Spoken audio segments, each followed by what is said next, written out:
दर्शकबिन कान्छी सिरियलमा के हुन्छ त कान्छी सिरियलमा जतिसक्दो छिटो सागर गाउँ राई पुग्नुपर्छ दाइ। यसरी नै थुनेर नाच्यो भने नाच्यो राखिसकेपछि कान्छी र नछु तिम्रो साथ कान्छीको दाइ दाइ हजुर लोतारिरहेका भएरै त छन्। हजुरकी बहिनीले उनीहरूले आफूले के आफूलाई गरे यति भने सम्हाल्न के सकेकी गरे छिन्। भनौँ सागरलाई नत्र भने मेरो के भनेका हालत छन्। भइसक्थ्यो होला दाइ। यदि तपाईँको ज्वाइँ सागरलाई केही ज्वाइँको गरेको भए ती पोजिसन पाएको गन्डाहरूले कति भइसक्यो।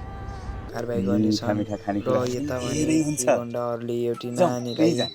फकाइरहेको हामी देख्न सक्छौँ।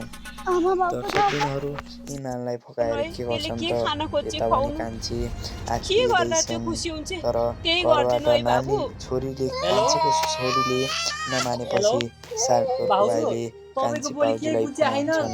यहाँ छोरी त्यति रोक्नु बेला एकछिन तर चारो भएर आउनुहोस् है। कान्छी साह्रो भाउजूले नरौ न। देवर बोलीको साह्रो सम्झिनिन् नरौ र है। मालेमा कुरा गर्छ भनेर बिर्सिँदै कुरा गरेको हामी अलिकति देख्न माया छैन। सक्छौँ। तर यो कुरा तेरो कान्छीलाई यस्तो थाहा रुन्ची भएको बच्चालाई छैन। सक्दिनँ हेर्न। कान्छीले हेलो कान्छीको मोबाइलले टावरले बाबु काम नगरेपछि हजुरले बोल्नु भएको मैले केही केही सुन्नेको पनि सुनेको छैन। छैन। मेरो कान्छीले आवाज सुन्नु भएको छ बोलेको भनेदेखि पनि उता केही छोरीको सुन्नेको राम्रो छैन ख्याल गर्नु। म र गाउँ सागरको भाइले बोल्छन् तर पनि केही आवाज आउँदैन।